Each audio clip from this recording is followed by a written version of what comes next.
Dios les bendiga, hermanos, en esta tarde.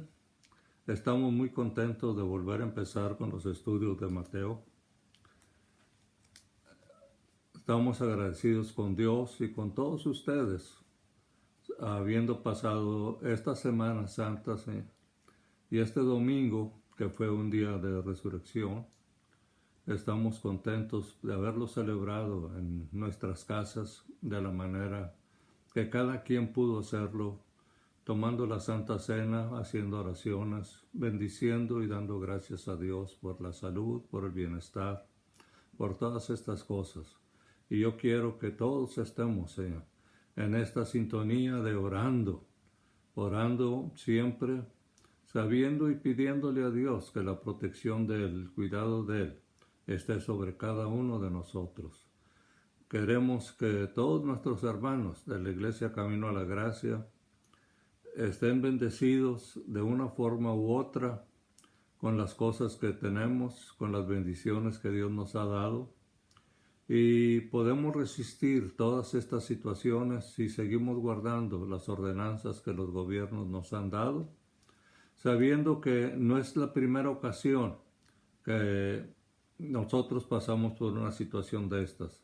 Ya el pueblo de Israel pasó en muchas ocasiones por problemas muy difíciles, muy duros, y salieron adelante.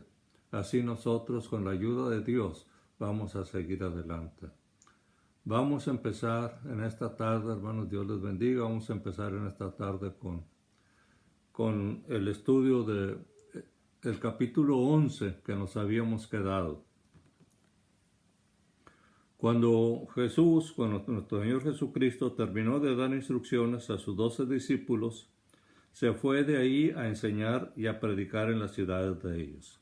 Entonces vemos que nuestro Señor Jesucristo, aparte de enseñar a sus apóstoles o a sus discípulos, también se fue a enseñar a otras ciudades, a otras personas, también lo mismo, o quizás lo mismo que lo había enseñado a los discípulos, a los apóstoles.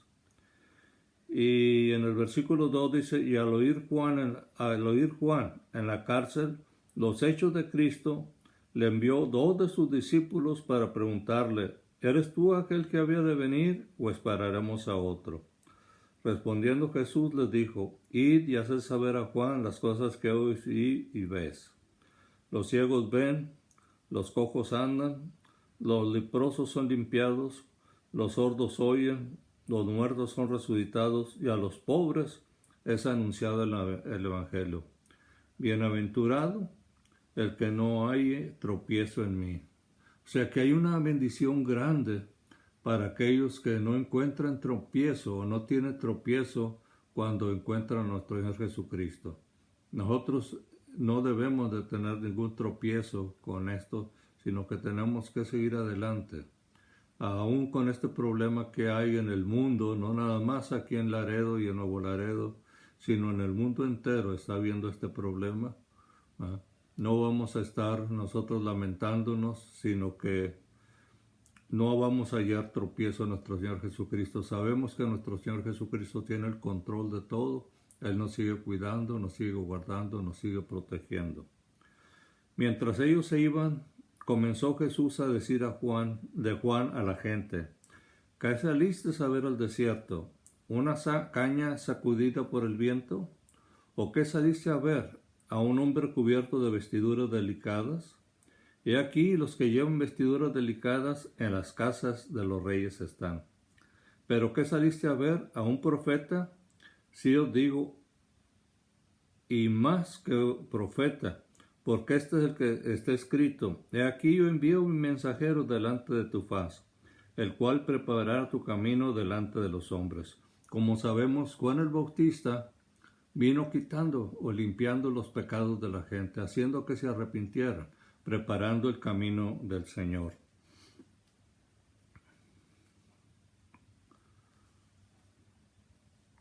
Os de cierto digo, que entre los nacidos de mujer no se ha levantado otro mayor que Juan el Bautista, pero el más pequeño en el reino de los cielos mayor es que él. No hay mayor bendición de estar en el reino de nuestro Señor Jesucristo. Todos los que hemos aceptado a nuestro Señor Jesucristo estamos en el reino con Él. Cuando Él mandó a los apóstoles, les dijo, id y decir, el reino de los cielos se ha acercado. ¿Verdad?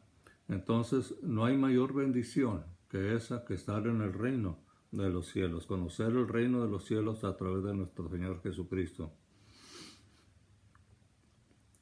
Desde los días de Juan el Bautista hasta ahora, el reino de los cielos sufren violencia y los violentos la arrebatan. Porque todos los profetas y la ley profetizaron hasta Juan. ¿Por qué nomás hasta Juan profetizaron? Porque con Juan el Bautista se iba a establecer el reino a través de nuestro Señor Jesucristo. Juan el Bautista no lo estableció, sino que él iba a preparar el reino para nuestro Señor Jesucristo. Nuestro Señor Jesucristo fue el que estableció el reino. Y si queréis recibir, él es aquel Elías que había de venir. El que tiene oídos para oír, oiga. Mas, ¿a qué compararé esta generación? Es semejante a los muchachos que se sientan en las plazas y dan voces a sus compañeros, diciendo, os tocamos flauta y no bailastes, os endechamos y no lamentasteis. Porque vino Juan, que no comía ni bebía, y decían, demonio tiene. Vino el Hijo del Hombre, que come y bebe, y dicen, he aquí un hombre comilón, bebedor de vino, amigo de publicanos y de pecadores, pero la sabiduría es justificada por Dios. ¿No? Entonces aquí vemos algo muy, muy bonito, que la mayoría de la gente no recibió a Juan el Bautista. Entonces a Juan como el que iba a abrir el camino del Señor. Entonces vamos a esperar a otro Elías que venga, ¿verdad?, para que prepare el camino de nuestro Señor Jesucristo. ¿No? Entonces comenzó a reconvenir a las ciudades de las cuales había hecho muchos de sus milagros, porque no se habían arrepentido, diciendo, ay de ti, Corazín, ay de ti, Betsaida, porque si en Tiro y en Sidón se hubieran hecho los milagros que han sido hechos en vosotros, tiempo ha que se hubieran arrepentido en silicio y en cenizas. Por tanto, digo que en el día del juicio será más tolerable el castigo para Tiro y para Sidón que para vosotros. Y tú, Capernaum, que eres levantada hasta el cielo, hasta el Hades serás debatida, porque si en Sodoma se hubieran hecho los milagros que han sido hechos en ti, habrían permanecido hasta hoy. Por tanto, digo que en el día del juicio será más tolerable el castigo para la tierra de Sodoma que para ti. En aquel tiempo, respondiendo Jesús, dijo, te alabo, Padre, Señor del cielo y de la tierra, porque escondiste estas cosas de los sabios y de los entendidos y las revelaste a los niños. Sí, Padre, porque así te agradó. Nosotros sabemos que los niños tienen su mente muy limpia, muy amplia, muy sencilla y aceptan las cosas sin mucha dificultad. En cambio, los adultos muchas veces queremos racionalizar las cosas de Dios. Y las cosas de Dios no se racionalizan, se aceptan, ¿no?, para poder nosotros ser bendecidos. Sí, Padre, porque así te agradó. Todas las cosas me fueron entregadas por mi Padre, y nadie conoce al Hijo sino el Padre, ni el Padre conoce a alguno sino el Hijo, porque aquel a quien el Hijo él quiere revelar. Venid a mí todos los que estéis trabajados y cargados, y os haré descansar. Llevad mi yugo sobre vosotros y aprended de mí, que soy manso y humilde de corazón, y hallaréis descanso para vuestras almas, porque mi yugo es fácil y ligera mi carga. Había una costumbre dentro de los fariseos. Todos los fariseos eran rabinos, eran maestros, y todos se buscaban cómo hacer discípulos. Y los rabinos, estos señores fariseos, decían que era muy difícil llevar el yugo de la Torah.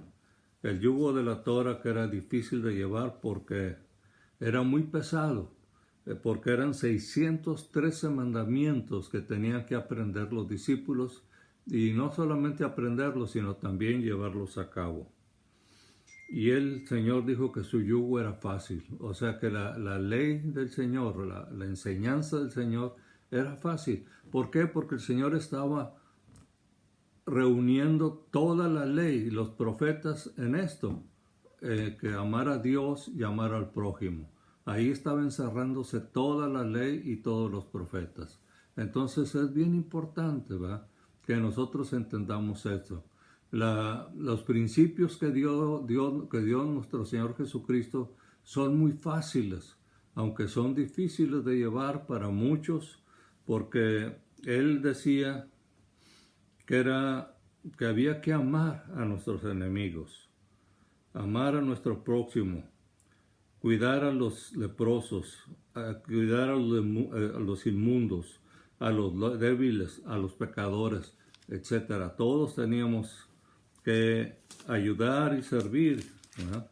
Entonces vemos que no es fácil el yugo de nuestro Señor Jesucristo. Pero si nosotros somos dóciles y aprendemos, poco a poco el Espíritu Santo empieza a trabajar en nuestras vidas y empieza a haber cambios en nuestro corazón y empezamos a amar a la gente. ¿Cómo vamos a evangelizar a las personas? ¿Cómo vamos a llevar la palabra de Dios a las personas si no los podemos ver, si nos caen mal? Tenemos que hacer que nos caigan bien, apreciarlos, amarlos, verlos como son descendientes de Adán y de Eva, que son parientes nuestros o hermanos nuestros, si queremos decirlo así. Entonces tenemos que amar a nuestro prójimo, tenemos que servirles, ayudarles en las cosas que podamos. Ahora, les voy a comentar esto. Los fariseos se quejaban mucho de nuestro Señor Jesucristo porque resumía la ley de una manera muy diferente a la que ellos enseñaban. Y entonces ellos querían saber quién lo había instruido. Ellos no sabían nada del Espíritu Santo. Ellos querían saber qué maestro, qué rabino le había dado esas clases para que él pudiera hacer esas enseñanzas.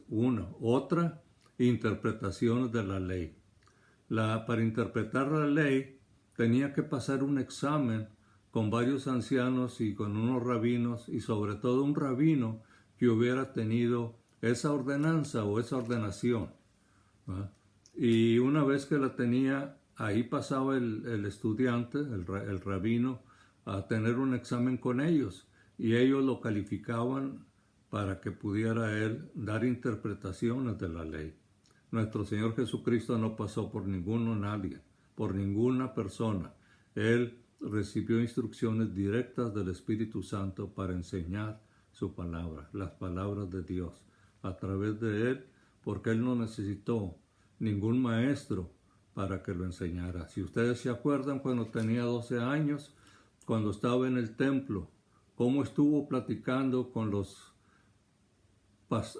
ancianos del templo, con los maestros, con los rabinos, con los sacerdotes, y ellos se quedaban admirados de sus enseñanzas. De 12 años, ¿de dónde estaba aprendiendo eso? Del Espíritu Santo que estaba sobre él. Aún no había sido lleno del Espíritu Santo como cuando fue bautizado en el Jordán por Juan el Bautista, pero ya el Espíritu Santo estaba fluyendo en él. ¿Por qué? Porque él era hijo del Espíritu Santo, él era hijo de Dios, había nacido por la concepción del Espíritu Santo. Entonces él no tenía necesidad de que nadie lo enseñara, porque él era el que había hecho todo el libro de la ley, los profetas, todo eso lo había estado guiando a todos los israelitas sobre eso. En el capítulo 12 nos dice: en aquel tiempo iba Jesús por los sembrados en un día de reposo. Para los judíos era muy sagrado el día de reposo, y para Dios también era muy sagrado el día de reposo, pero no había nada mal que comieran, sobre todo cuando traían mucho hambre. Y en las casas hacían, para no violar la ley, del sábado o el principio de guardar el sábado, la mujer preparaba comida para el día siguiente. Al día siguiente comían el alimento, ¿verdad?, que se había preparado un día antes. Pero ahí estaban en un sembradío, ¿no? Y como tenían hambre, los discípulos comenzaron a arrancar espigas y a comer. Entonces eso molestó mucho a los fariseos porque estaban restregando el trigo para limpiarlo y podérselo comer. Entonces eso les molestaba porque eso era trabajar en el día de reposo. Se iban a extremos que la ley no marcaba, ¿verdad? Pero era entre parte de las tradiciones de ellos. Viendo los fariseos le dijeron: he aquí tus discípulos hacen lo que no es lícito hacer en el día de reposo. Pero él les dijo: ¿no habéis leído lo que hizo David cuando él y los que con él estaban tuvieron hambre? ¿Cómo entró en la casa de Dios y comió los panes de la proposición, que no era lícito comer ni él ni los que con él estaban, sino solamente a los sacerdotes? ¿O no habéis leído en la ley cómo en el día de reposo los sacerdotes en el templo profanan el día de reposo y son sin culpa? Decía que los sacerdotes cuando más trabajaban era el sábado o el sabbat, como le decían ellos. Es cuando más trabajaban y estaban sin ninguna culpa porque estaban haciendo la obra de Dios, lo que Dios les había ordenado, o en la ley de Dios les había ordenado, de todas las ceremonias que tenían que hacer ahí, los sacrificios y todo. Entonces todo ese trabajo que hacían, estaban ellos sin culpa. Pues os digo que uno mayor que el templo está aquí. Ahí estaba haciendo una aclaración, que él era mayor que el templo. ¿Por qué? Porque iba a poner un templo en cada uno de los corazones de nosotros, ¿va?, a través de que una vez que aceptáramos a nuestro Señor Jesucristo, íbamos a tenerlo a Él en nuestro corazón. Pues os digo, y si supieses lo que significa misericordia quiero y no sacrificio, no condenaríais a los inocentes, porque el Hijo del Hombre es Señor del día de reposo. ¿Por qué Señor del día de reposo? Porque Él fue el que lo estableció. Él fue el que estableció el día de reposo. Entonces dice: el día de reposo mi Padre trabaja y yo también trabajo. Él hacía sanidades que estaba prohibido por la tradición de la ley. Entonces él se molestaba mucho con esas cosas que seguían las tradiciones de los judíos, que no venían en la ley, que no eran parte de la ley. ¿Ah? Pasando de ahí, vino a la sinagoga de ellos, y aquí había uno que tenía seca una mano, y preguntaron a Jesús para poder acusarle: ¿es lícito sanar en el día de reposo? Él les dijo: ¿qué hombre habrá de vosotros que tenga una oveja? Si éste cayera en un hoyo en el día de reposo, ¿no le echa mano y la levanta?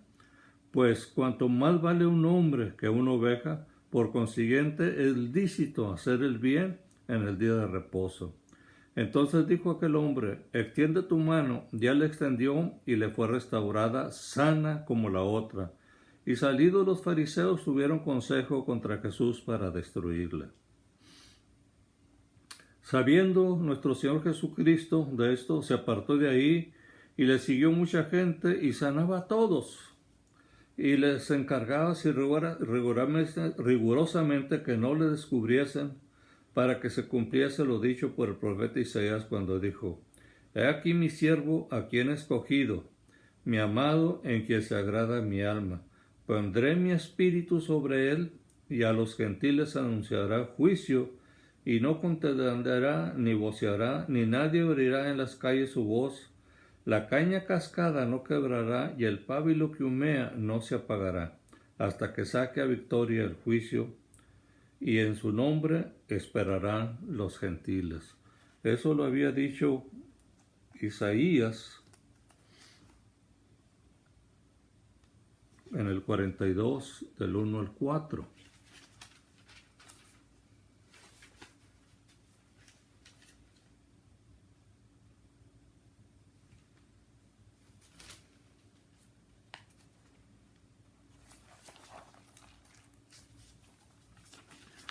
aquí está. He aquí mi siervo, a quien le sostendré, mi escogido, en quien mi alma tiene contentamiento. He puesto sobre él mi espíritu, él traerá justicia a las naciones, o sea, a todo el mundo. No gritará ni alzará su voz, ni la hará oír en las calles. No quebrará la caña cascada, ni apagará el pábilo que humeare. Por medio de la verdad traerá justicia. No se cansará ni desmayará hasta que establezca en la tierra justicia, y las costas esperarán su ley. Esto es muy bonito, que la caña cascada no quebrará. La caña cascada era para que preparaban muchas veces para hacer instrumentos musicales. Y si se quebraba, la tiraban. Pero nuestro Señor Jesucristo, que es un hombre que arregla todo, arregla el corazón, arregla todas las áreas, que dice que la caña cascada no la iba a tirar, no la iba a quebrar, sino que la iba a arreglar de tal manera que fuera sanada de esa diferencia que había. Esas cañas cascadas muchas veces somos nosotros, que tenemos nuestro corazón roto, y no hay quien pueda arreglar nuestro corazón. Solamente nuestro Señor Jesucristo puede entrar al corazón y sanarnos las heridas que traemos, las heridas pasadas, las lastimaduras que tengamos. Él nos sana de esto. Y el pábilo que humea no apagará. El pábilo venía siendo el mechón de las lámparas de aceite que había. En esas lámparas antiguas que había, ¿verdad?, estaban con aceite, pero ya cuando se iba acabando, el mechón se empezaba a humear. Entonces lo sacaban, lo tiraban y ponían uno nuevo.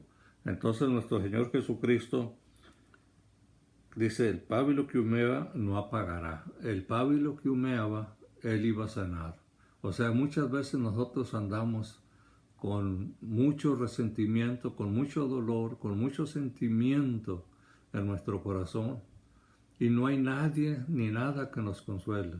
Pero viene Él, ¿verdad?, con su amor eterno, con su amor infinito, y Él nos sana, como ese pábilo, ¿verdad?, que está humeando. Así estamos nosotros, humeando por dentro con nuestro corazón lastimado, herido, pero Él viene y nos sana y nos limpia, ¿no?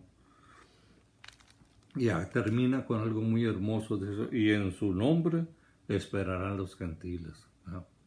Eso no se entendía cuando estaba Isaías, ni tampoco se entendió cuando estaba nuestro Señor Jesucristo, que Él vino para salvar a la humanidad, principalmente a los gentiles, porque dice, a los suyos vino y los suyos no lo recibieron, pero a todos los que recibieron les dio potestad de ser hechos hijos de Dios, ¿verdad?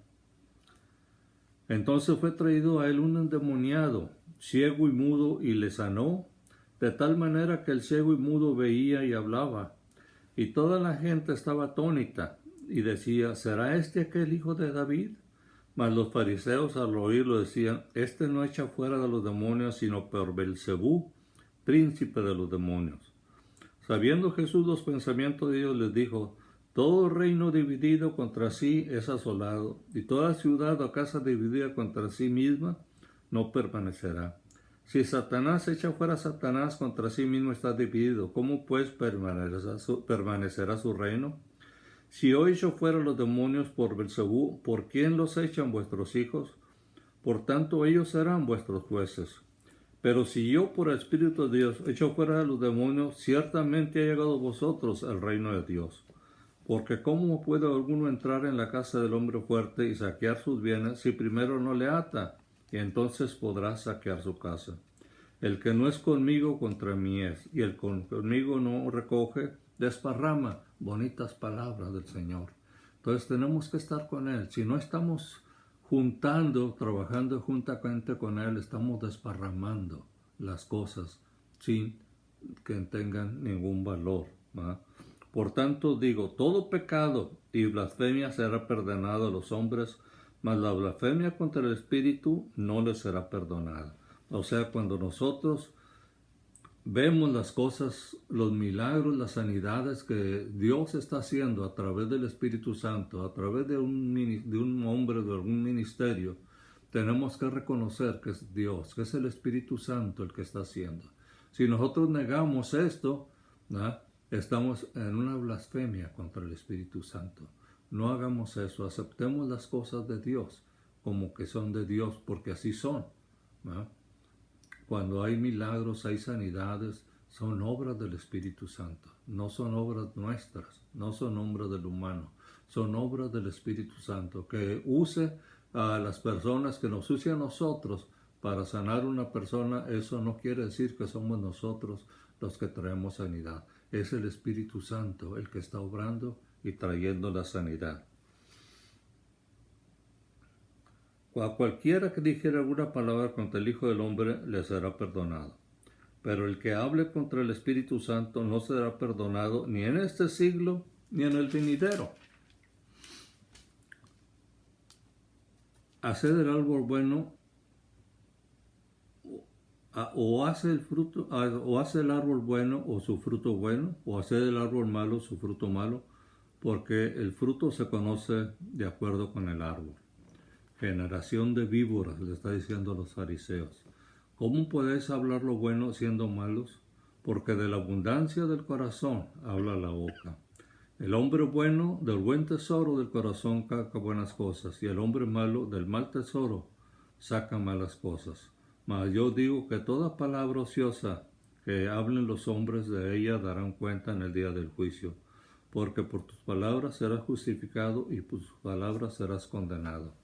Bonito enseñanza que nos da el Señor, ¿verdad? Que el hombre bueno, ¿verdad?, siempre que traemos pensamientos buenos en nuestro corazón, hablamos buenas cosas.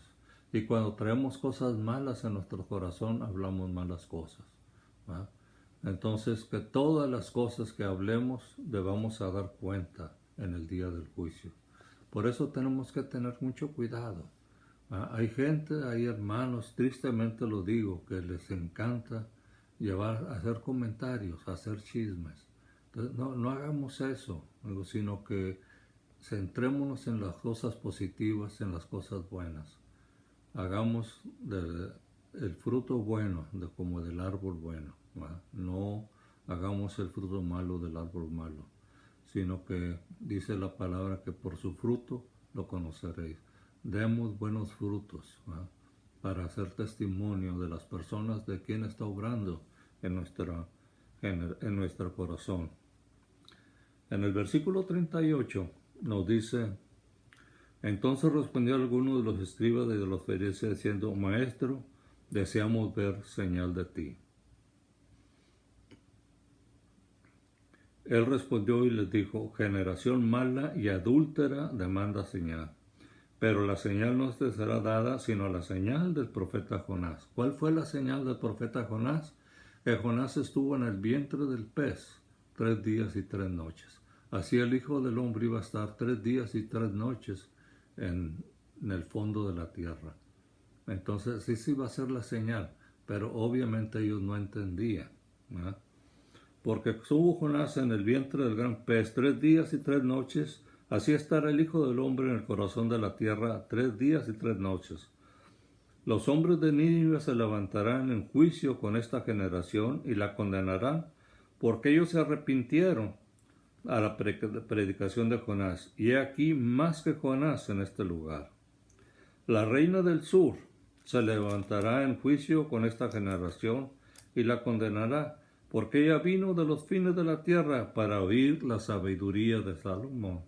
Y aquí más que Salomón en este lugar. Y aquí nos da una enseñanza muy bonita, que es muy bueno nosotros practicarla, ¿no?, como cristianos que somos, porque como hijos de Dios, Dios nos ha dado autoridad sobre todas las cosas, ¿no? Y podemos demandar a un demonio que salga, pero tenemos que pedir autorización a la persona si nos permite que saquemos ese demonio de él o de ella o quien sea. Dice: cuando el espíritu inmundo sale del hombre, anda en lugares secos buscando reposo y no lo halla. Entonces dice, volveré a mi casa de donde salí y cuando llega la haya desocupada, barrida y adornada. Entonces va y toma consigo otros 7 espíritus peores que él y entrados moran ahí y el postrer estado de aquel hombre viene a ser peor que el primero. Así también acontecerá a esta mala generación. Entonces tenemos que tener mucho cuidado. Cuando nosotros vamos a liberar o a hablar sobre una persona que está poseída, tenemos que preguntarle si quiere ser liberada, porque hay personas que no desean ser liberadas. Entonces, si esas personas no desean ser liberadas, nosotros tenemos que dejarlos en paz. No tratemos de forzar y sacar ese demonio que tienen, ¿verdad? Porque si no, el estado postrer de esa persona va a ser peor. Mientras él aún hablaba, la gente, he aquí su madre y sus hermanos estaban afuera y le querían hablar. Y le dijo uno, he aquí tu madre y tus hermanos están fuera y te quieren hablar. Respondiendo él al que le decía esto, dijo, ¿quién es mi madre y quiénes son mis hermanos? Y extendió su mano hacia sus discípulos, dijo, he aquí mi madre y mis hermanos, porque todo aquel que hace la voluntad de mi Padre que está en los cielos, este es mi hermano, hermana y madre. Así es que vemos que nuestro Señor Jesucristo nos ve a nosotros como parte integral de Él, que somos hermanos de Él, hermanos o hermanas de Él, según el sexo nuestro. Somos hermanos o hermanas de Él. ¿Por qué? Porque si estamos haciendo la voluntad. Con esto vamos a terminar y vamos a empezar a ver las parábolas, pero lo vamos a dejar para el viernes, si Dios lo permite. Vamos a hacer una oración para despedirnos. Padre Santo, oh bendito Padre Celestial, te damos gracias, Señor, por este privilegio y esta bendición que nos das de estar hablando de tu palabra, Señor.